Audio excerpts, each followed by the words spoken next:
সকাল সকাল ৯টা বেজে ৪০ মিনিট। মেহেরুন নেছা জরুরি তলব দিয়েছেন নুসরাতকে তার রুমে যাওয়ার জন্য। তাই নুসরাত ঘুম থেকে উঠতেই নাজমিন বেগম তাড়া দিলেন মেহেরুন নেছার রুমে যাওয়ার জন্য। নুসরাত ব্রাশ করে, নাস্তা করে, কিছুক্ষণ শুয়ে বসে আলসি ভঙ্গিতে গেল মেহেরুন নেছার রুমে। মেহেরুন নেছার রুমে যেতেই মেহেরুন নেছা বললেন, দরজা জনালা লাগাইয়া আয়াব? নুসরাত ভ্রু কুচকে জিজ্ঞেস করল, কেন? চুপ কর, যা কইতাছি ও কর। ও তো জবান চালাইছ না। নুসরাত দরজা লাগিয়ে জানালা লাগাতে গেল। মেহেরুন নেছা নিজে উঠে গিয়ে জানালার বাহির দিয়ে উকি ঝুঁকি মেরে দেখলেন তার রুমের পাশ দিয়ে কেউ হাঁটছে কিনা। যখন দেখলেন কেউ নেই, তখন তিনি জানালা লাগিয়ে কান লাগিয়ে বসে থাকলেন। নুসরাত বিরক্ত হল মেহেরুন নেছার কাণ্ড কারখানায়। জানালা লাগিয়ে এত উকি ঝুঁকি মারার কি আছে? এরকম করছো কেন? তোমার কিছু কি হয়েছে? মেহেরুন নেছা উত্তর না দিয়ে কিছুক্ষণ দাঁড়িয়ে থেকে জানালার সামনে থেকে সরে এসে দরজার সামনে গেলেন। সেখানে কিছুক্ষণ কান লাগিয়ে দাঁড়িয়ে থেকে ফিরে আসলেন। কি হয়েছে? এত গোপনীয়তা পালন করছো কেন? আরে চুপ কর, একটা কডা জানস না দেয়ালেরও কান আছে। তাই ভালা কইরা দেইখা লইতাছি, কোনডা আবার আমার রুমে আইসা কান লাগাইয়া বই রইছে কিনা। দরজা জানালা লাগিয়ে রুম এরকম অন্ধকার করলে কেন? অতিরিক্ত কোনো জরুরি কথা কি? অতিরিক্ত জরুরি কডা মানে কি? জরুরির উপরে যেইডা থাকবো ওইডা কইতাম তোরে। মেহেরুন নেছার এত সতর্কতা দেখে নুসরাত মনে করল সত্যি হয়তোবা কোনো জরুরি কথা আছে। তাই মেহেরুন নেছার মুখের পানে তাকিয়ে সিরিয়াস হয়ে বলল, কি কথা বলো? তোর মোবাইল আনছস? নুসরাত পকেট থেকে মোবাইল বের করতে করতে বলল, হ্যাঁ এনেছি তো। মেহেরুন নেছা মুখ হাসি হাসি করে বললেন, একটা গান বাজা। নুসরাত কপালে ভাঁজ ফেলে বলল, কেন? মেহেরুন নেছা ব্যথিত গলায় বললেন, ইসরাতের বিয়ায় নাচ করলাম আর তুই তো উড়াইয়া নিয়া বিয়া কইরা ফালাইচ্ছ। তোর বিয়েতে নাচতে পারিনি, তাই এখন তোর বিয়া উপলক্ষে আমরা দুইজন দরজা লাগাইয়া নাচমু। নুসরাত চোখ ছোট ছোট করে বলল, বুড়ি তুমি তো দেখছি প্রচুর অ্যাডভান্স। আর এটাই তোমার জরুরি কথা? এটাই জরুরি কডা। এখন কথা কম কইয়া গান বাজা। আর যেই সেই গান বাজাবি না ডিজে গান বাজা। নুসরাত মাথা নাড়ালো, সে ডিজে সং বাজাচ্ছে। নুসরাত ইউটিউবে ঢুকে প্রথমে একটা গান পেল, সেটাই প্লে করে দিল। সাউন্ড লোতে থাকা সত্ত্বেও সঙের ব্যাকগ্রাউন্ড সাউন্ড বেশি থাকায় আওয়াজ বেশি হল। গানের সাথে ব্যাকগ্রাউন্ড সাউন্ডও বাড়তে লাগল। মেহেরুন নেছা নুসরাতের দিকে চোখ মুখ কুচকে তাকিয়ে তাকলেন। গান বাজানোর জন্য বলায় এ কি সব গান বাজাচ্ছে? নুসরাত মেয়েগুলোর ডান্স স্টেপ দেখে মেহেরুন নেছার দিকে তাকিয়ে বলল, এদের গানটা সুন্দর না? আর ব্যাকগ্রাউন্ড সাউন্ডটা যাচ্ছে গানের সাথে। মেহেরুন নেছা মুখ ফুলিয়ে রাখলেন, কথা বললেন না। নুসরাত খেয়াল করে ডান্স স্টেপ দেখল। তারপর নিজে উঠে গিয়ে মাথা নিচের দিকে দিয়ে ঘুরাতে যাবে, তখন ঘাড়ের কাছে হাড্ডির মট করে শব্দ হল। নুসরাত ঘাড়ে হাত দিয়ে চেপে ধরে উঠে দাঁড়াল। মেহেরুন নেছা নুসরাতের উপর বিরক্ত হয়ে পিঠে থাপ্পড় লাগালেন। কি হয়েছে, মারছ কেন? তোরে বলছি এসব তিরিং বিরিং গান বাজাইতে। তো কি বলছ? বলছি ডিজে গান বাজানোর জন্য। তো এইসবি তো ডিজে গান। দূর, এসব গানের কোনো জাত হল? আমাদের যুগের গান বাজা। তাহলে আগে বলবে তো, দিল ইয়ে পুকারে আ যা মিয়া গম কে সাহারে আ যা।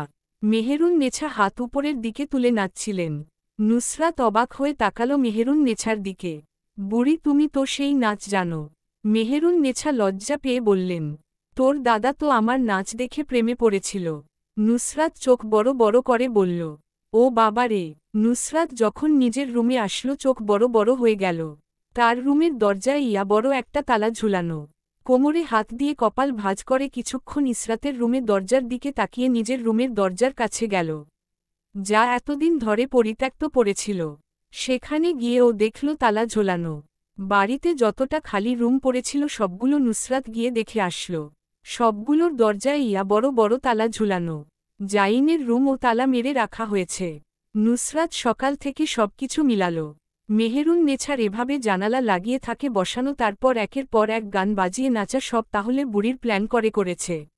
ইয়া আল্লাহ, আমি বোকা বনে গেলাম। নুসরাত মাথার চুল টেনে ধরল। এই বুড়ি তাকে ও গোল খাইয়ে দিল। ইসরাতের রুমের সামনে এসে কতক্ষণ মাথা ঘষল। কি করা যায়, কি করা যায়?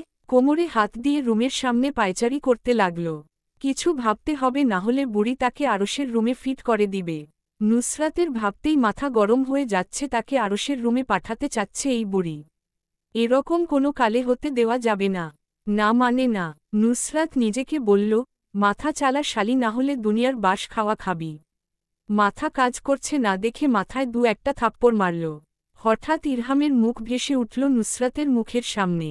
হায়, সে তো ভুলে গিয়েছে ইসরাতের রুম গেলে কি হবে, ইরহামের রুম তো তারই রুম। ইরহাম মানে সে, আর সে মানেই তো ইরহাম। একজন থাকলেই হয়, আজ থেকে ওখানেই ডেরা ঢালতে হবে। নুসরাত নিজেকে বাহবা দিয়ে ইরহামের রুমের দিকে চলে গেল। যেতে যেতে নিজের প্রশংসা করল, কে আইডিয়া লাগা হে তুনে, তেরি তো জবাব নেহি হতি নুসরাত। ইশরাত রেস্টুরেন্টে হাফ টাইম কাজ করবে। সকাল 11টার সময় থেকে তার কাজ শুরু হবে আর রাত 8টার সময় গিয়ে তার ছুটি। ঘড়িতে 8টা বাজতেই ইশরাত নিজের জিনিসপত্র গুছিয়ে নিল। গলায় স্কার্ফ ভালোভাবে প্যাঁচাল। ক্যামেলিয়ার কাছ থেকে বিদায় নিয়ে রেস্টুরেন্ট থেকে বেরিয়ে আসল।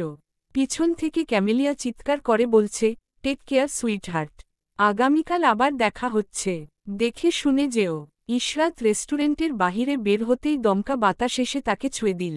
ভিতরে হিটার অন থাকায় এত শীত বোঝা যায়নি, কিন্তু এখন ইশরাতের কাছে মনে হলো তার শরীর শিরশির করছে এই শীতে।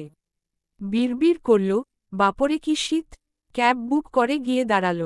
ইশরাত দেখল তার দেওয়া লোকেশনে 5 মিনিটের মধ্যে ক্যাব আসছে। ইশরাত হাত দিতে হাত ঘষল। মনে হল হাত জমে গিয়েছে।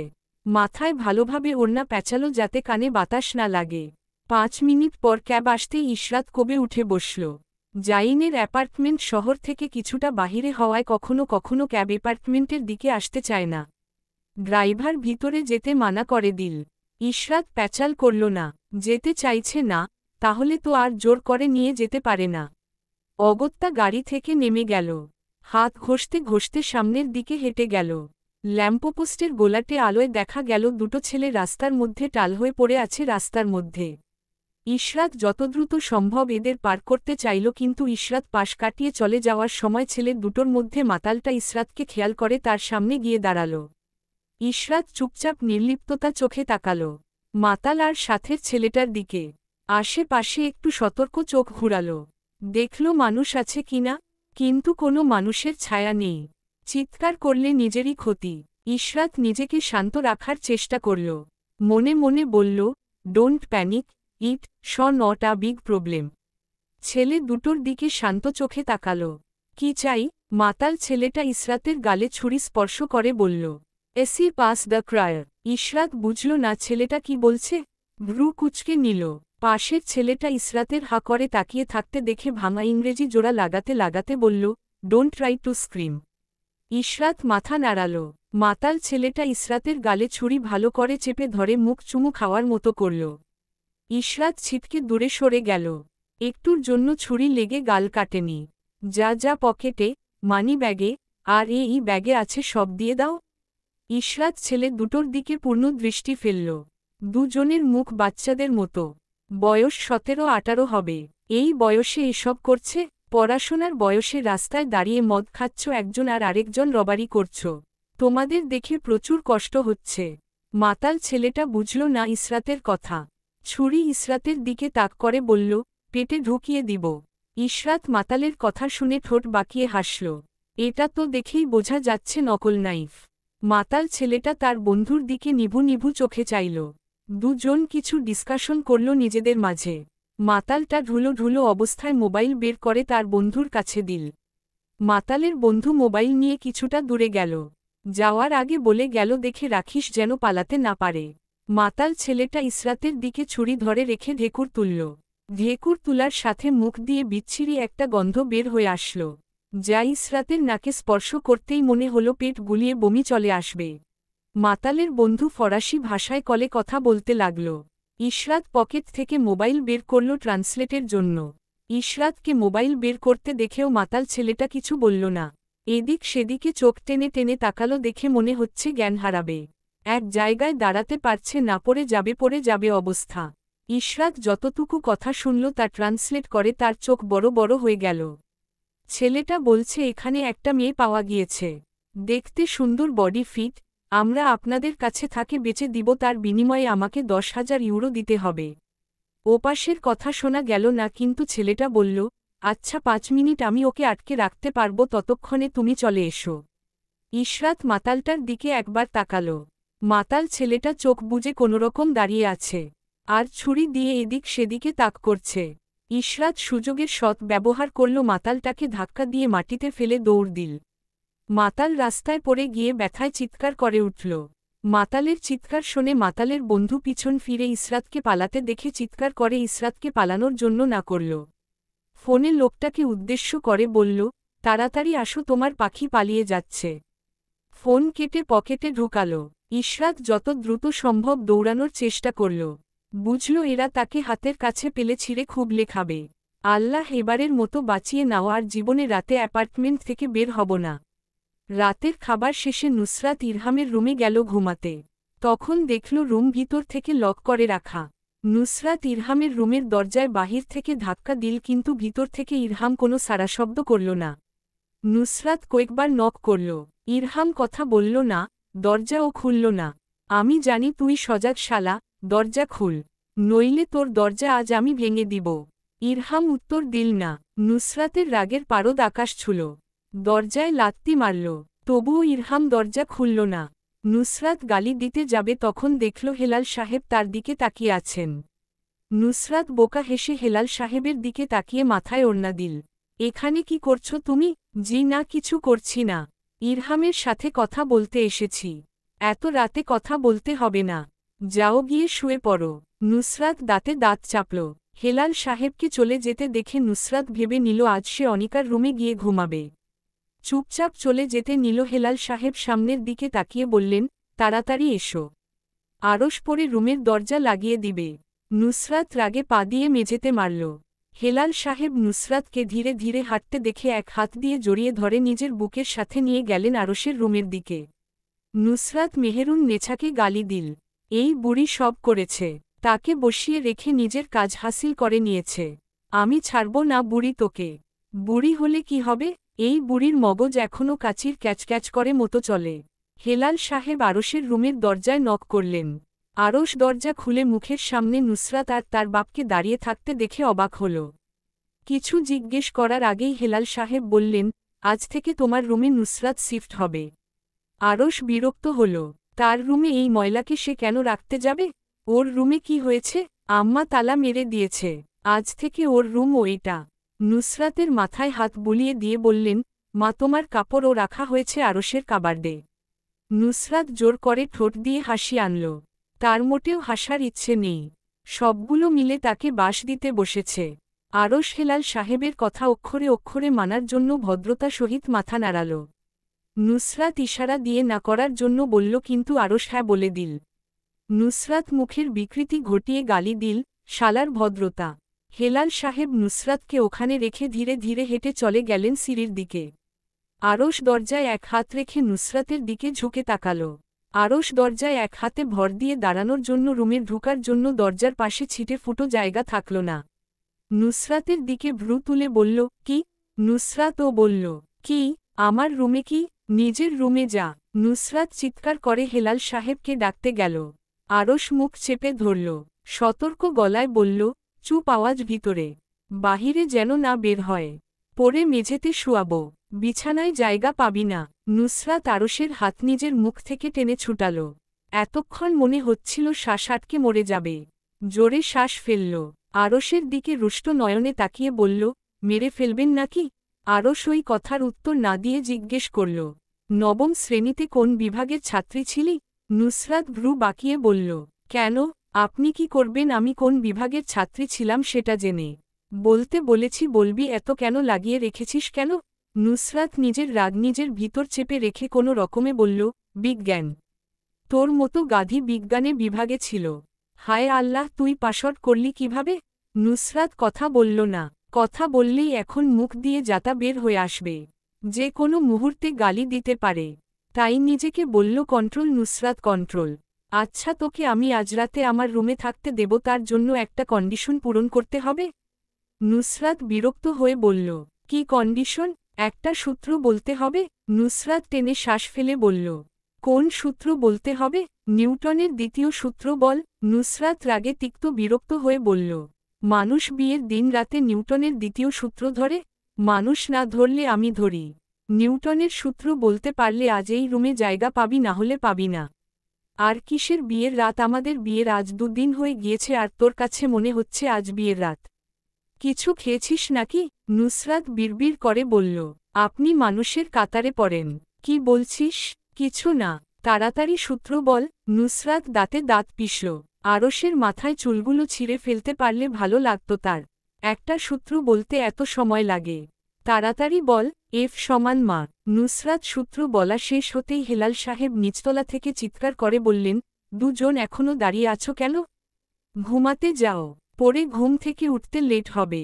আরশকে দরজার সামনে থেকে নড়তে না দেখে ধাক্কা দিয়ে সরিয়ে নুসরাত গিয়ে বিছানার শুয়ে পড়ল। আরশ দরজা লক করে এসে নুসরাতের পা ধরে টেনে ধরল। নুসরাত চিৎকার করে বলল, এই মিয়া, পা ধরে টানাটানি করছেন কেন? আবহাওয়া অত্যাধিক ঠান্ডা। দূর থেকে পানির কলকল শব্দ ভেসে আসছে। সমুদ্র এত দূরে হওয়া সত্ত্বেও পানির শব্দ ভেসে আসছে, কারণ সবকিছু আজ নিস্তব্ধ হয়ে আছে বলে। একটা পোকা কি ঝিঝি পোকার ঝিঝি ডাকার শব্দও শোনা যাচ্ছে না। মৃদু বাতাস বইছে। আশপাশ থেকে মানুষের কি কোনো কুকুরের নড়চড়ের শব্দ নেই। ল্যাম্পপোস্টের ঘোলাটে আলো ধীরে ধীরে কমে যাচ্ছে। বড় বড় ওক গাছগুলো দানবের মতো নিজের ডাল পাতা ছড়িয়ে দাঁড়িয়ে আছে, যা রাতের বেলা দেখতে কারোর কাছে মর্মন্তিক আর কারোর কাছে ভয়ানক মনে হয়। পরিত্যক্ত ব্লিডিং, যা লতা পাতায় চারিদিক থেকে ঘুরে আছে। ব্লিডিং দেখে মনে হচ্ছে 7-8 বছর ধরে বন্ধ পড়ে আছে। ফ্রান্সে অহরহ এরকম পরিত্যক্ত ব্লিডিং পড়ে আছে। এই সব ব্লিডিং কেউ থাকে না, কিন্তু কখনো কখনো বড় বড় জঙ্গি মাস্তানরা এখানে এসে নিজেদের আস্তানা তৈরি করে। যান বাঁচানোর স্বার্থে ইশরাত দৌড়ে পরিত্যক্ত ব্লিডিং এর ভিতর ঢুকে গেল। এতক্ষণ ধরে দৌড়ানোর জন্য ইশরাত জোরে জোরে শ্বাস নিতে শুরু করল। নিজেকে শান্ত করার চেষ্টা করল। অন্ধকারে সামনে কিছু দেখা গেল না। সামনে পা বাড়াতেই পাথরের টুকরোর সাথে পা ভেজে পড়ে গেল।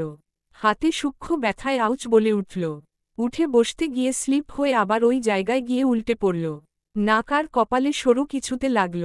ইশরাত হাতে ভর দিয়ে উঠতে নিয়ে পাথরের ধারালো প্রান্ত হাতে লেগে হাতের তালু সেচে গেল। ইশরাত উঠে বসে কপালে যেখানে ব্যথা লেগেছিল সেখানে হাত দিল। কপালে হাত স্পর্শ করতেই হাতের আঙুলগুলো আটালো হয়ে গেল। উঠে বসতেই দেখল টর্চের মৃদু আলো ব্লিডিং এর সামনের রাস্তা দিয়ে ধরে রাখা হয়েছে। ইশরাত কোনোরকম উঠে দাঁড়িয়ে ওই জায়গা থেকে সরতে যাবে, বর্ষর পাথরের সাথে পা ভেজে উল্টে গিয়ে টাইলসের ভাঙা আস্তরণে পড়ল। পড়তেই ধপ করে শব্দ হল। ছেলেগুলো ইশরাতের উদ্দেশ্যে বলল যেখানে আছে সেখান থেকে বের হয়ে আসার জন্য। তারা পেলে ইশরাতকে পিস পিস করে কাটবে, তাদের এত হয়রানি করার জন্য। তাই ভালোয় ভালোয় বের হয়ে আসার জন্য। টাইলসের আস্তরণে পড়ে হাতের কনুই আর পায়ের গোড়ালির হাড্ডিতে ব্যথা পেল। মুখ দিয়ে অস্ফুটস্বরে শব্দ বের হয়ে আসল। টর্চের আলো এদিক দিয়ে পড়তেই ইশরাত নিজের মুখ চেপে ধরল। শ্বাস বন্ধ করে বসে রইল। এই ঠান্ডার মধ্যেও ভ্যাপসা গরম লাগল। ইশরাতের কাছে মনে হল নিজের শ্বাস নেওয়ার শব্দ জোরে হচ্ছে। এই শান্ত পরিবেশ অশান্ত করে 2-3 জোড়া পায়ের দৌড়ে যাওয়ার শব্দ শোনা গেল সামনের দিকে। ইশরাত মুখ চেপে ডুকরে কেঁদে উঠল। এ কোন বিপদে পড়ল সে? কিছুক্ষণ পর ইশরাত ধীরে ধীরে উঠে দাঁড়ানোর চেষ্টা করল। পায়ের গোড়ালির কাছের হাড্ডি মট করে উঠল। মুখ দিয়ে আওয়াজ বের হওয়ার আগে ইশরাত নিজের মুখ চেপে ধরল। পা টেনে টেনে সামনের দিকে গেল। রাস্তা ভালোভাবে তাকিয়ে পরখ করে নিল কেউ আছে কিনা। রাস্তা খালি দেখে অ্যাপার্টমেন্টের দিকে দৌড়াল। পায়ের সূক্ষ্ম ব্যথা সারা শরীরে ছড়িয়ে পড়ল দৌড়ানোর জন্য। ইশরাত পায়ের ব্যথা উপেক্ষা করেও দৌড়াল। পা ঠিক হবে, কিন্তু সম্মান গেলে সেটা আর ফিরে আসবে না। আগে সম্মান বাঁচানো ফরজ। হেই লেডি স্টপ! ইশরাত পিছন ফিরে মাতাল আর তার বন্ধুদের দেখে আরও জোরে দৌড় লাগাল।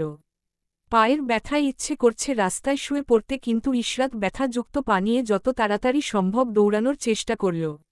নিজেকে নিজে বলল, আর একটু হাঁটলে অ্যাপার্টমেন্ট। একটু কষ্ট কর আজ, হাঁপিয়ে যাস না। You can do it Ishrat, you can do it. Ishrat পায়ের ব্যথায় পা মুচড়ে পড়ে গেল। পিছন ফিরে দেখল আর 4 পা বাড়ালে মাতালগুলো তাকে ধরে ফেলবে। ব্যথাযুক্ত পায়ে ভর দিয়ে উঠে দাঁড়াল। সামনে তাকাতেই চোখের সামনে নিজের অ্যাপার্টমেন্ট ভেসে উঠল।